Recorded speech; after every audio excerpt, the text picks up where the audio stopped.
I was on the way to my grandparents on Friday. You know, they live in deep southern Missouri, and so you pass a lot of those odd gas stations on the way there, and like literally it was one of those like trucker big stops, and we stopped to get some gas, and like I was walking through, and like there were like literally t-shirts with like Joe Biden running away from like a tractor going towards him, and I was like, I think like I should have bought it.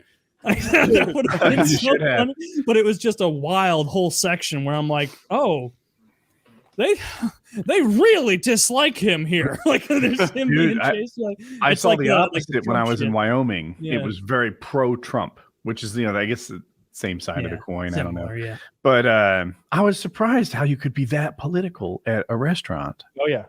But in Wyoming, you're only losing what, like 14% of your clientele? Who cares? Oh, not even that. Not even that. No. Man, okay. You're losing the 3 people who moved there from California. Yeah. And the real truth is, like, they'd rather not have your money. You know, they would prefer it that way. And you might be like, well, they won't get it. And it's like, yeah, that's what they want.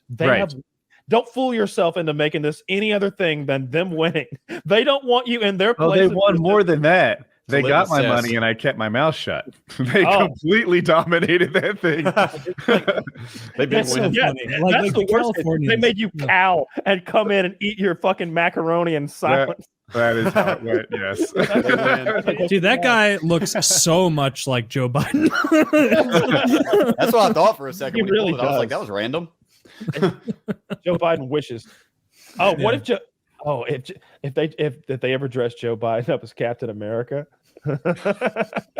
Dude, I would love for them to just lean in and start dressing that fucker up. You're right. He's not making Trump is going to be the Republican nominee. I don't think he's going to be it. It's going to be somebody else. Really? Kyle's point of him being the Republican nominee, I saw something. Who knows if it's right because polling's so ridiculous sometimes. Right. But it looked like he's actually gotten wildly more popular in the last couple months. Like DeSantis was a little. Well, it was Trump in May. That was the number one, and he was at like 42%, and then DeSantis was at like 18, and then I saw like the new one, and it was DeSantis at like 14 and Trump at like 60. Like, and that's just from May to now. So who knows what can happen? And you know why, right? Do you know why Trump's doing searching right now? No idea. No, the answer is promises made, promises kept. Okay.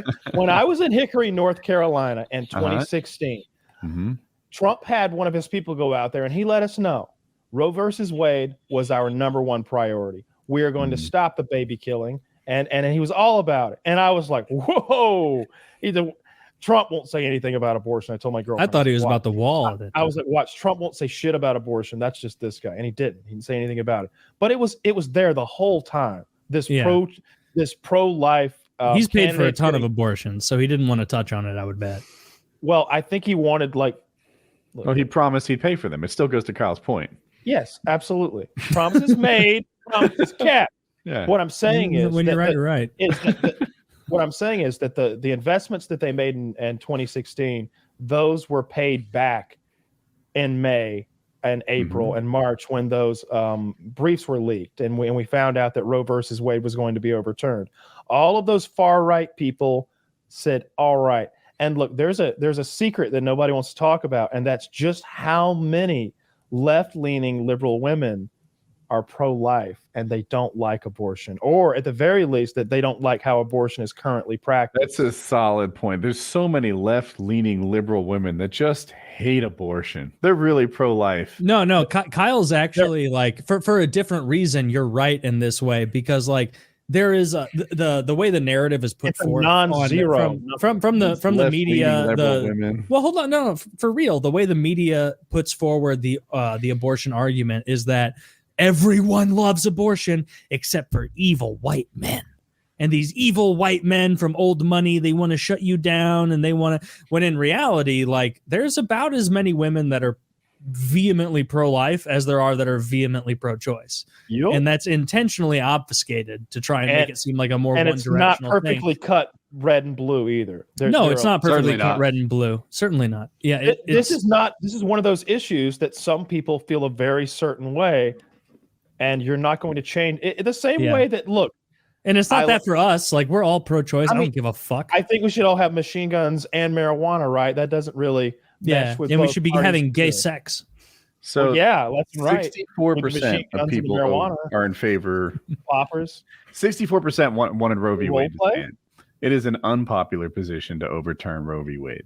See, I've seen polls in the other direction that it was more even than we thought. And I'm pro. I don't believe in polls, but because Donald Trump was the last president. Because I also fell into that trap. Like what Woody's saying, like I also was like, dude, I thought everyone was in favor of abortion. Like I thought like pretty much most like other than religious people, I thought it was an issue for Republicans. See, I saw something that said it wasn't.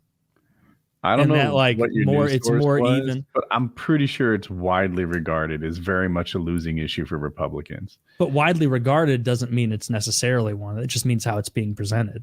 Like if there's a bunch of religious people out there who are vehement about this, that would get them more likely to vote, right? We're going to find out. I think we're going to find that out, but there's an argument to be made that they're not pro-Trump anymore. Like, all right, so this is mission accomplished. Now we can move on. Oh no, they want. I definitely don't see that. No, he showed up and he delivered. I hear you. And he's coming back for fucking part 2, right? The Godfather part 2. He should use that image. Beat him in some primary. No, it's a poll for a primary for one of the early states. I'm not sure it really matters if DeSantis beats him 2 years. The Trump machine hasn't begun yet. He's going to dig up Giuliani. He's going to get that hair slicked back and black as night. Did Giuliani die? No, he's fine. But I thought you said dig up. I didn't know. Well, he's dealing with his own legal troubles right now. I think they defrauded some people in Georgia or something. I don't know. Everybody's getting subpoenaed left and right. Lindsey Graham is refusing to show up. The Republicans are so wild. Lindsey Graham's too busy giving head to show up. Lindsey Graham, I guess, repeatedly was trying to find ways not to count mail-in ballots. And he was sort of doing the opposite of every vote counts. And now they want to subpoena him, and he said nope.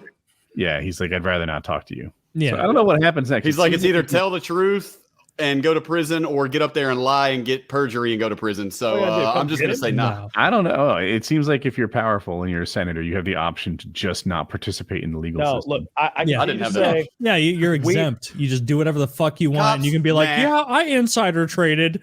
Tee-hee.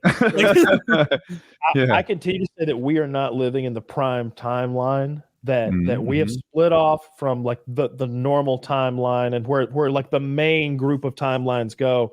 Yeah. And we're on some tangent off where a lot of awful things happen. We're in the fall of Rome timeline. Yeah. This where is we're watching in real time our country collapse around. As a child, I used to look at England and be like, man, what's it like to be a has-been country? Well, I'm going to find out if I haven't already. We've already found out we are a has-been country. You know who could save the largest economy still, and then who could probably have the biggest military. I mean, but we also we were pretty convinced that all of those European EU countries were going to follow our lead and be like, we will not purchase gas from Russia. We will not buy this, because that's what the US tried to lead. And now what's Germany doing? They're buying a shit ton of gas from Russia to keep the prices from going up. And so what it seems is that there's almost a hegemonic shift where the US is going from the global hegemon of power that can infiltrate and do anything they want to more of a even power to places like China, which is not good. I disagree with you there. Argument. Yeah, fair. No, this thing's been going great. This whole Cold War thing with Russia is so much fun. Yeah, right? Inflation going through the roof, the economy being horrible for the average American. Yeah, that's tremendous. But, that'll flip back. You remember 2008? Yeah, you remember 2008, how it flipped back and everything was okay and millennials owned homes? Well, I mean, no. Wait, aren't you a millennial? Remember that? Going to home? Yeah, I am. But that's because I'm very. That's because I'm very blessed to be. Okay.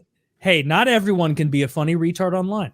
Hey, not everyone can do that. There's a limited number. Not of us. Everyone can be in the jizz biz and just so good, goddamn good at it. I mean, look, you're anecdotal homeowner in the 21st century. Scientific study and fair checkmate. Checkmate. He's got me.